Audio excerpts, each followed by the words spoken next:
Today on Locked On Red Wings, can Alex DeBrincat be the guy for the Detroit Red Wings? You're Locked On Red Wings, your daily podcast on the Detroit Red Wings. Part of the Locked On Podcast Network, your team every day.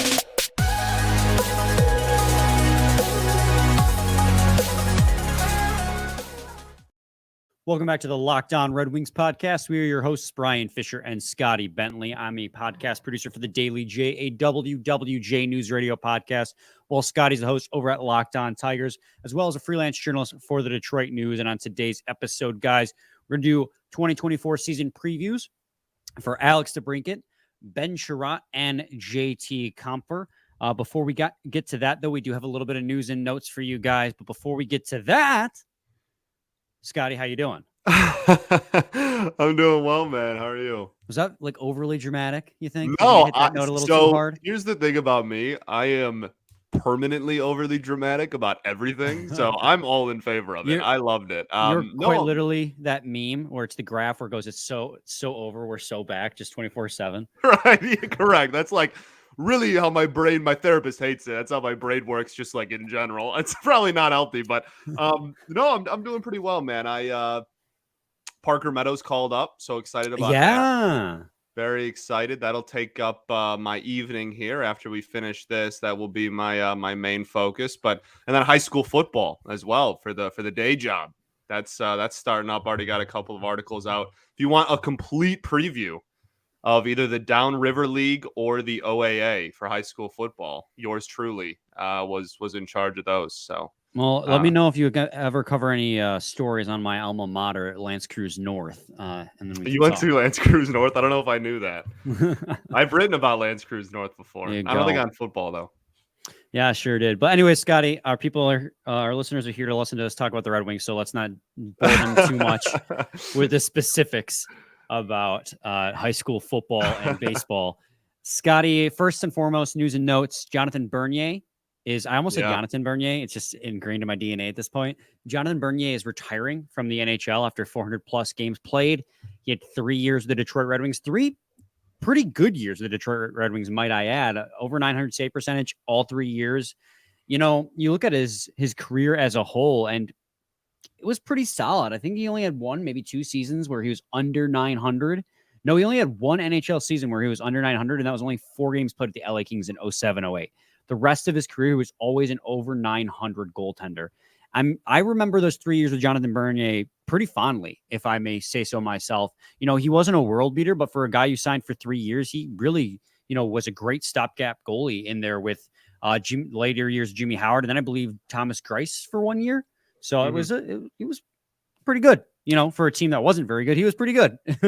Yeah, 100%. I agree with you. I think of the Bernier era pretty fondly. I didn't realize until there was a graphic. Oh, I can't give credit, and that always upsets me. But because I forget who put it out there. But someone put out a graphic of, it was probably just like The Athletic or ESPN or something, of like the amount of games played, or starts that he had rather, for every team he played for. I didn't realize that we were like the second most games he played in his entire career was for the Detroit Red Wings, pretty comfortably at that. Like he had 150 starts for the Leafs and then like over 100 for the Wings. And those are the only two that even he had more than 65 starts for, nonetheless, 100. So I didn't realize how much of a big piece of his career was, us, but I certainly appreciate the 3 years that he gave us. He was pretty solid there, really from start to finish. I think you're quite literally referencing a picture that was put out by the NHL.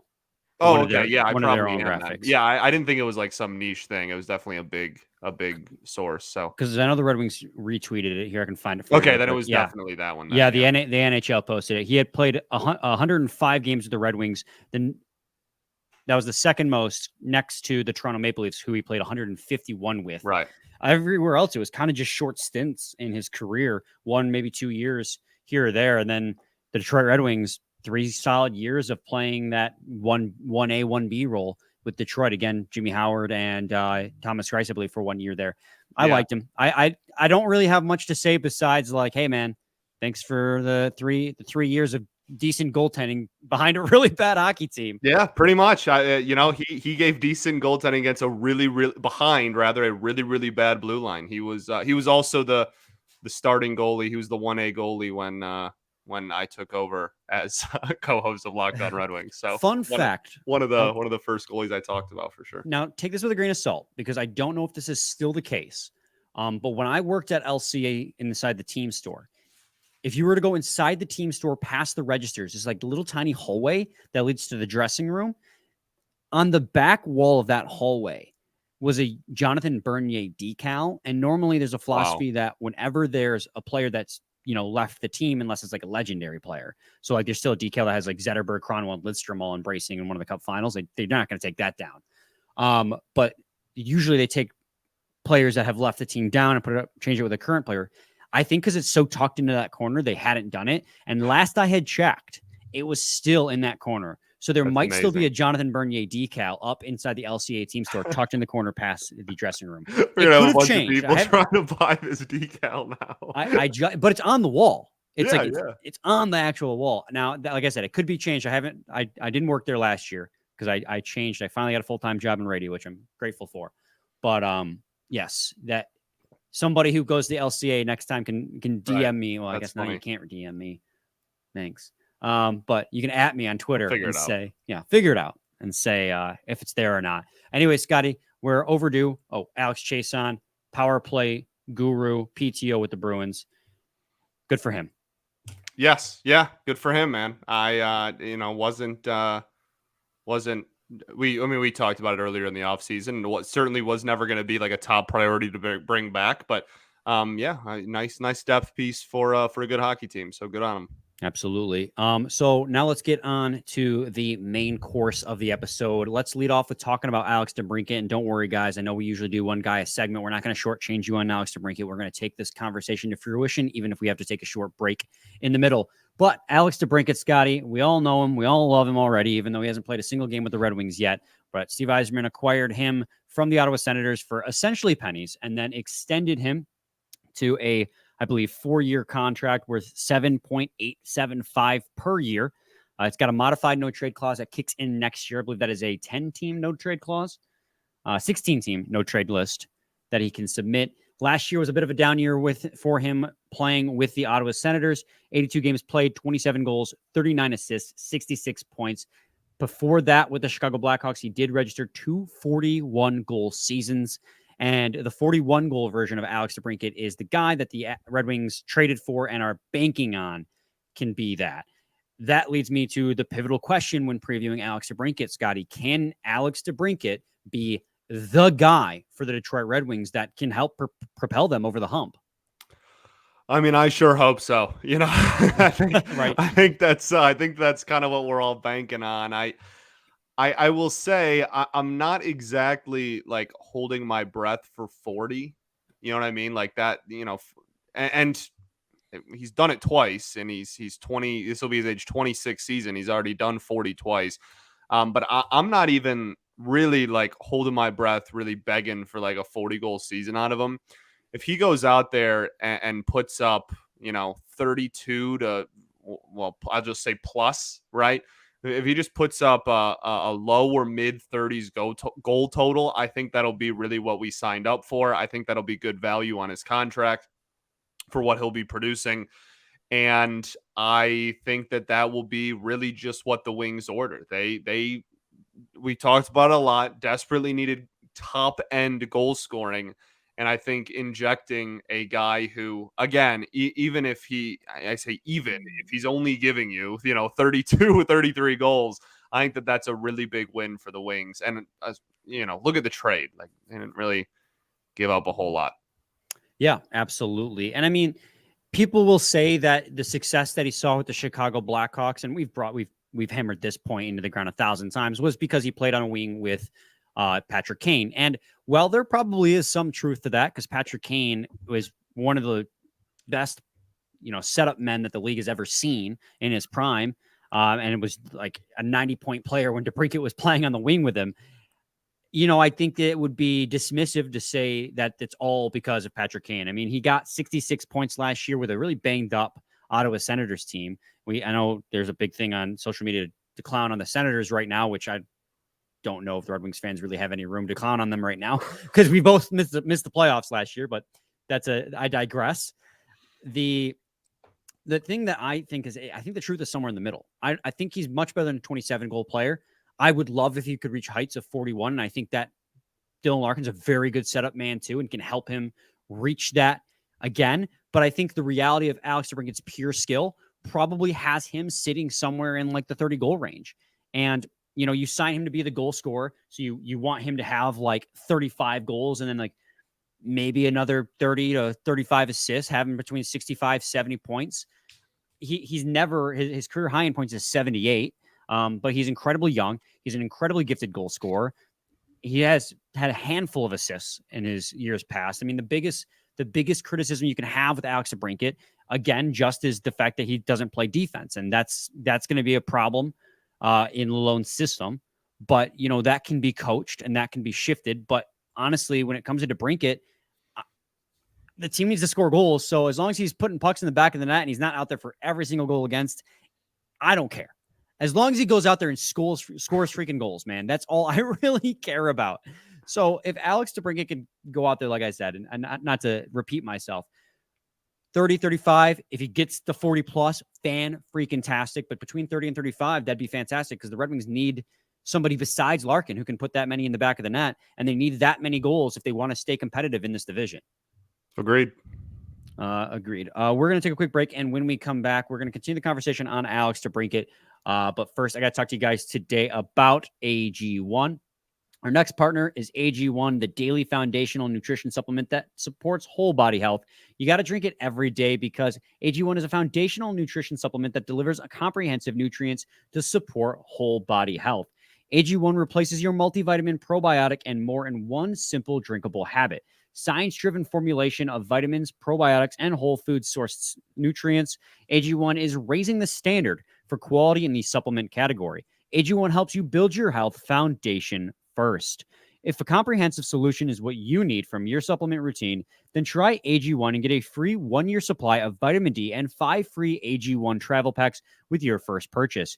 Go to drinkag1.com/NHL network. That's drinkag1.com/NHL network. Check it out. Segment 2, Locked On Red Wings podcast. Scotty, when talking about Alex DeBrincat and our expectations of him in the upcoming season, a big part of his success is going to be where he's slotted in the lineup. And we even did a whole lineup preview prior to the Petrie trade. So you can kind of almost, I guess you don't throw the whole episode out. Maybe we just, a big grain of salt when we talk about the defense, if you go back and listen to that episode. But when talking about where his success is going to come, it's going to come a lot from where he lines up. And this is a guy you need to have. It's not even like, I get chemistry matters. And so maybe he has better chemistry in the second line. Not saying he will, but I'm just saying in general, sometimes, chemistry is a big part of things. But this is a guy you need to play top line minutes at 5-on-5 and score a good chunk of his goals at 5-on-5. Because I know a big thing with Alex DeBrincat last season was a lot of his goals came on the power play. If I'm remembering correctly, and I can double check once I throw it to you here. 11 of his 27 came on the power play. Which is, nearly 50%, 40% probably. It's a huge chunk. And that's great because you need him to be lethal on the power play. But he needs to be able to score at 5-on-5 as well. He needs to be an effective winger, not just at scoring goals, but in the offensive zone in general. And I'm not too afraid of that because, as we see, he had more assists than he had goals last year. So I'm not too afraid of his playmaking ability either. But he has got to be that top line winger. He has got to be the winger that can play with Dylan Larkin, not just so Dylan Larkin can feed him, but so he can take some of the pressure off of Dylan Larkin. Last season, when Dylan Larkin's line was out there, I think the other team probably knew that Dylan Larkin was the only legitimate threat 24/7. Yeah. DeBrincat's got to be better than he was last season because Larkin needs the help. He needs to be better than he was last season, not just for his own sake, but for the Red Wings' sake, for the fans' sake, for the GM's sake. Like, he needs to be closer to, and I said I think the reality is somewhere in the middle, but he has to be closer to Chicago level DeBrincat than he was in Ottawa. He has got to be better. 27 goals is not an acceptable number from him. I agree with that. I think if he ends the season in his goal totals in the 20, that is a disappointment pretty objectively. I think that not only would him being a great goal scorer to your point, like it would definitely open up the ice a little bit more, but I think it might lead to an uptick in production from Larkin as well. Like not Yes. only just the obvious, like assist numbers might get a little bit of a boost for Larkin because he's going to be the one feeding DeBrincat, but I also think that it could lead to Larkin scoring more goals because the ice is opened up more, right? And there's more attention on the wings than just, as you pointed out, like the defense really being like, all right, well, if we shut down Larkin, we shut down the line type of thing. So I think that all of that is going to be really, really important to the line's success. But really at the end of the day, and you mentioned something, similar earlier on in this conversation was I really genuinely only care about the goals like number. He's not going to end the season with like 12 assists, right? Like those he'll get his whatever 25 to 40 assists. Like he'll get somewhere in there just by being on the top line on a presumably decently productive offense. Like he'll that'll be fine. The power play goals, we know those have translated pretty much every year of his career. We know he's not going to play defense. I genuinely, I just care about the goal number. Like that is it, dude. Like if he goes out there and he puts up 35, he could have the worst metrics ever and everything else. And I would point it out and we would talk about how he needs to get better. And I'm sure at some point he's going to have a traffic cone defensive play that costs us a goal and we're going to complain about it. But like after game 82, really the biggest thing that I'm looking for is just that please be that goal scorer that we need because that's the whole point of this entire thing. Yes, absolutely. And not for nothing either. Despite none of us brought up his size because we both think that the size for him is not going to be a non-factor. To reinforce that fact, he plays bigger than he is. He's a pretty physical guy. In fact, he more than doubled his penalty minutes. Not that I'm using that as a brag because drawing penalties is not necessarily a good thing all the time, but he's not afraid to use his size, despite the fact that he's only, I say like 5'9". I'm 5'9". I say that like it's tiny. I'm basically calling myself only. But in terms of hockey players, that is considered a relatively on the smaller side. But I'm not worried about that whatsoever with him. So when it comes to detractors, like in the offensive zone, I think he's going to be a lethal weapon, and he has to be. And that's what it comes down to. Yeah. DeBrincat, the expectation for him going into this year is he has got to be lethal. He doesn't, I don't think he has to be. I would love if he is Chicago Blackhawks level lethal, Chicago Blackhawks level Alex DeBrincat. But if he is just somewhere in between Ottawa Senators and Chicago Blackhawks for a more realistic taste of what his true level is, I'm fine with that. Again, I go back to it because I think it's the perfect way to end it. Like 30 to 35 goals and like another 30 to 35 assists would be right in the wheelhouse. It would be perfect. Yeah. If he's almost a point a game or just under a point a game and half of his points are goals, I think that people will pretty gladly take that, assuming, a full season. To the Kane crowd, like I understand it. I'm not saying that Dylan Larkin is certainly not prime Patrick Kane. I'm not trying to compare the two at all, but Larkin's a setup first top line point a game center. Like it's not like he's just going to be on a line with nobody who's able to pass the puck. So he was 8th on the Ottawa Senators in hits last year. 101 hits. There you go. It's great. But yes, he needs to be the guy. We need him to be the guy. He has the talent to be the guy. For sure. And I believe he can be, but he also has to be. That's the expectation with that acquisition. All right, Scotty, let's move on now. Well, let's take another quick break. And when we come back, maybe we'll only get to 2 players this episode. And if so, then that's fine. We can push Comfer to. I think Comfer's a much episode. Bigger conversation anyway, just because of like where he fits into the line and whatnot. Yeah, I think it's going to make sense for us at this point to just move Comfer onto tomorrow's episode because we'll be giving you a Wednesday episode as well as this Tuesday episode. So we'll cover Chiarot. Ben Chiarot, though. Ben Chiarot in segment 3. So stay tuned of Locked On Red Wings. Segment 3, Locked On Red Wings podcast. Scotty, Ben Chiarot. Oh, man. So what's funny, we talked a lot about Olli Maatta, right? And how, he is a candidate for the 7th D-man spot. We don't think anyone's going to be like the bona fide 7th D-man. We think it's going to be a rotation. But we think that Chiarot is also going to be in that conversation. Maybe even leading the charge.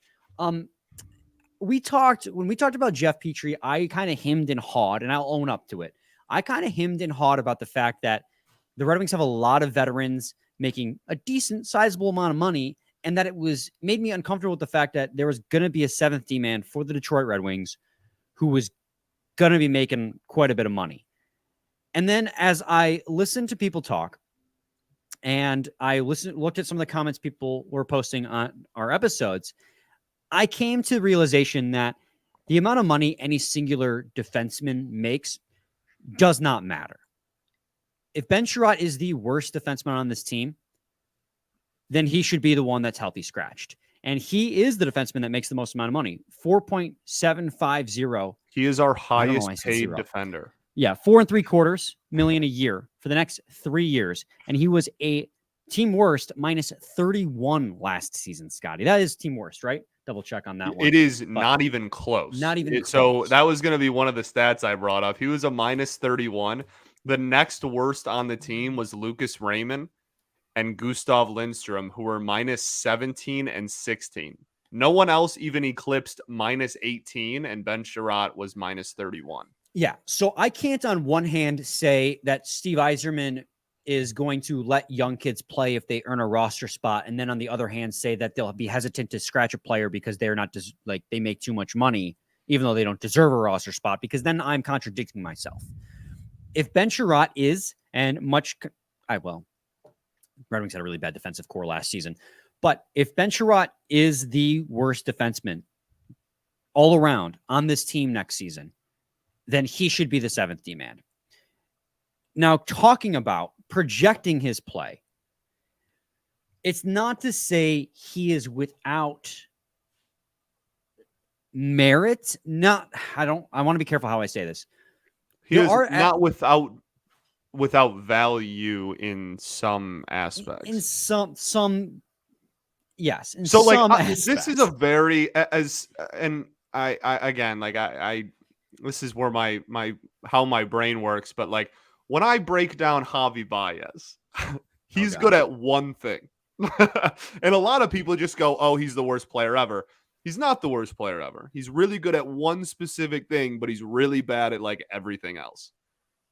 It's a similar conversation with Chiarot where like he is good at, there is something that he can bring to the table. It's not just all awfulness, but he does not grade out well. Yes. And what he brings is not exactly something you give a contract to make him the highest paid defenseman on the team to add. If I were to give him anything, it would be, there are three things that he provides to this team. Three things.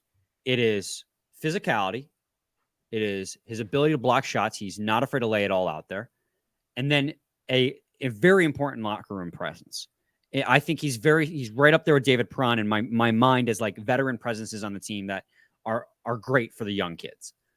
But those three things are not enough on the ice to kind of warrant like a definitive top 4, top 6 spot. And I know when we did our lineup previews, we even had him, just pairings wise on the second pair, maybe third pair, depending on where it was. Like we had him as high as the second pair, but now with the acquisition of Jeff Petrie, it kind of changes that dynamic.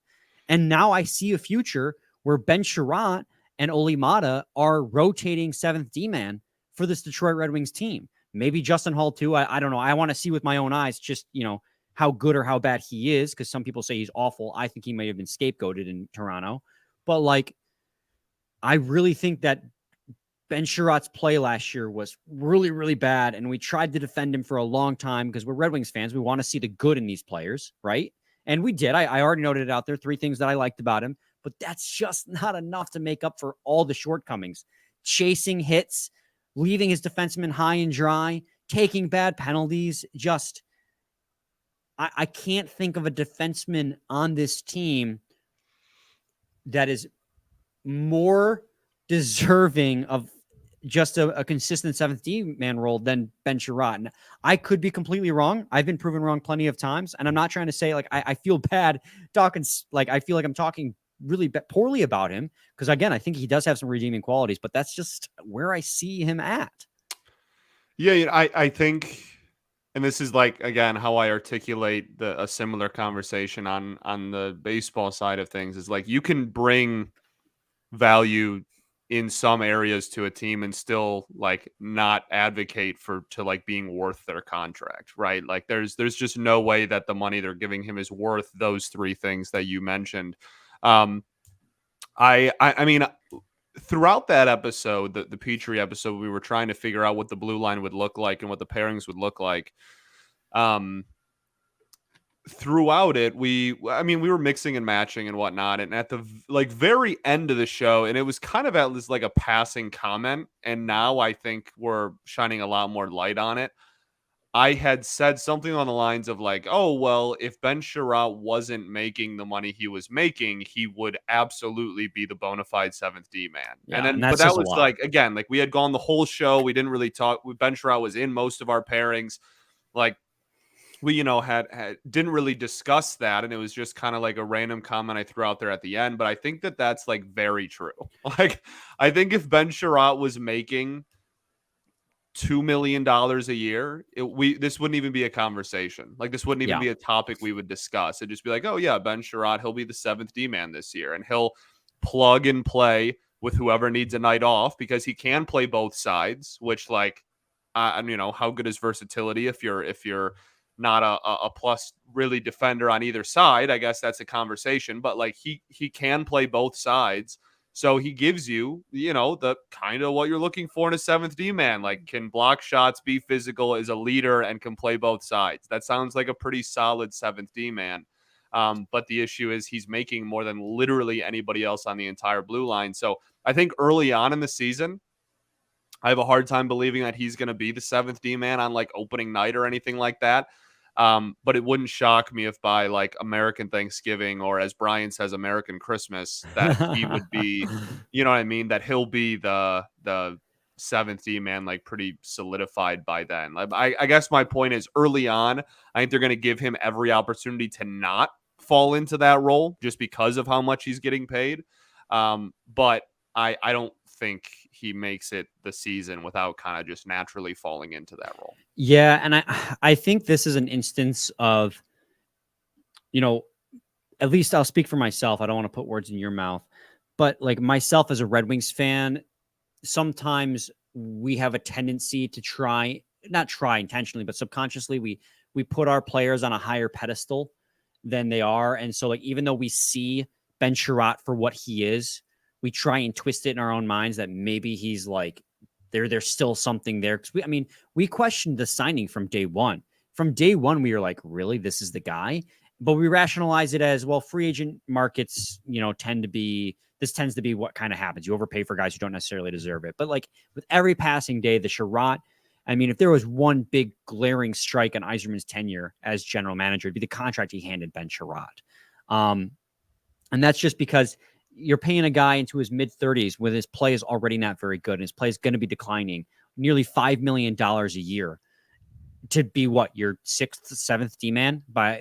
It's year 2 of his contract, and we're already talking about that. Like, it's time we are maybe a little bit more realistic with it. And we talked about it during the season. Like, when he would have good games, we'd give him props, and we'd try and be like, this is the Ben Chiarot that they signed. Like, they wanted a guy who brought a physical presence, but oftentimes the physical presence has a negative trade-off in that he's not anywhere near the puck. And as a defenseman, that's not good. So I love the idea of Ben Chiarot, but just the reality of what he brings on the ice, I can kind of think that his big paycheck's going to be sitting up in the gondolas most nights at Little Caesars Arena, him or Olli Maatta. And I think Olli Maatta, 28 years old, $3 million, at least definitively, we talked about it. Like I talked about it in Olli Maatta episode. Definitively one big strength that Olli Maatta has, and that's he's a defensive defenseman. He's going to be responsible in the defensive zone. Maybe he doesn't push the puck up the ice. What you're going to get. Yeah. And like maybe he doesn't push the puck up the ice very well. He's not very good at like breaking the puck out, and like he doesn't score a lot of goals. He's not very good in the offensive zone. But in your own end, you're getting a guy who's going to, not give up a ton of goals. And yeah, he had a rough second half, but like I used that one strength as almost a weakness because it was only one strength. Ben Chiarot's strengths are like pieces of games. at least Olimata plays one side of the ice pretty consistently. So I still do think that it's going to be a rotation. I don't think Ben Chiarot's going to play like 10 games. I think he's going to probably get like 40 or 50, but like it's going to be a rotation. It's going to be a rotation between 2 or 3 guys like it was last year. But at least this year, the rotation is seemingly closer to NHL caliber. Correct. I have a very, very difficult time thinking we're going to look back at the end of the season and be like, wow, well, that made this season was so good that like I think the Ben Chiarot contract was worth it. But also you have to remember, like, until the Wings are so like up against the cap that it prevents them from doing something they want to do or prevents like a move that they make, I'm not going to be like too hard on like the overall outlook of the contract he gave Chiarot. Like, I mean, objectively, he is not living up to it. He won't live up to it. Like that's, I'm not denying that, but until it like actually has like, oh man, like the Wings are like over the cap now, or like, they're right up against it. They're not gonna be able to make any moves because of Ben Chiarot. Like until like something like that happens, I'm not gonna like lose sleep over it. But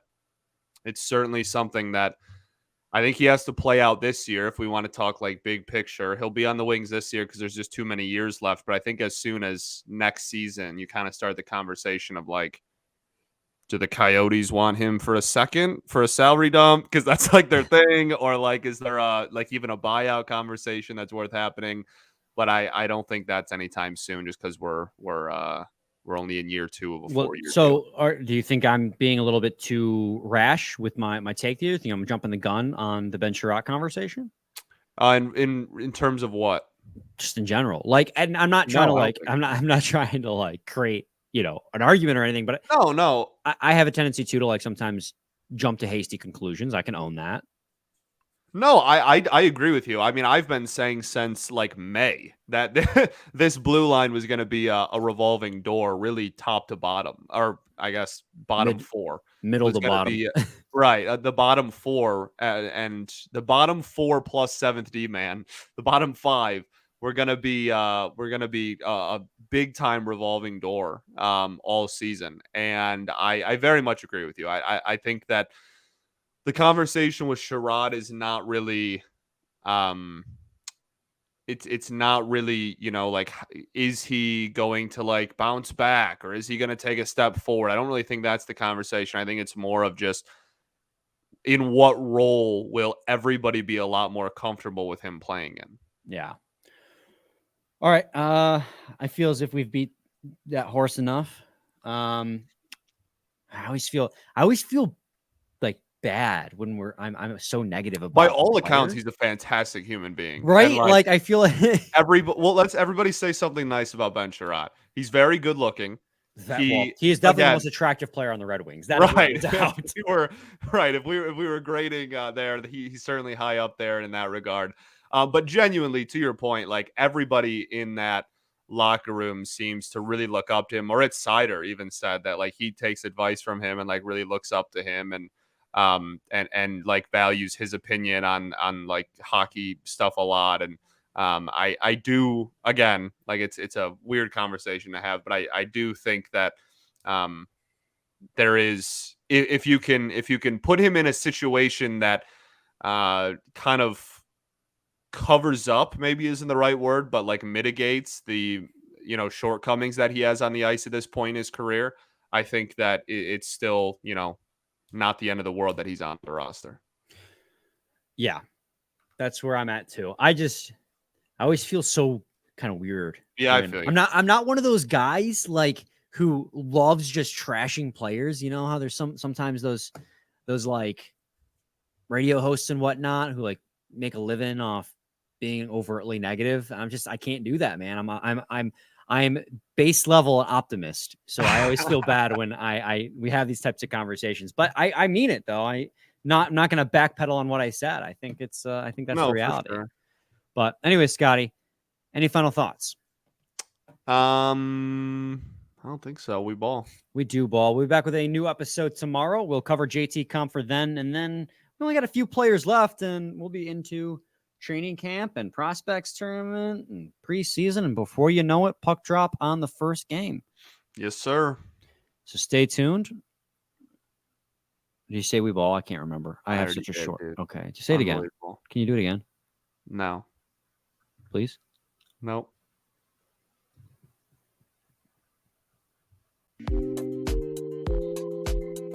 We ball.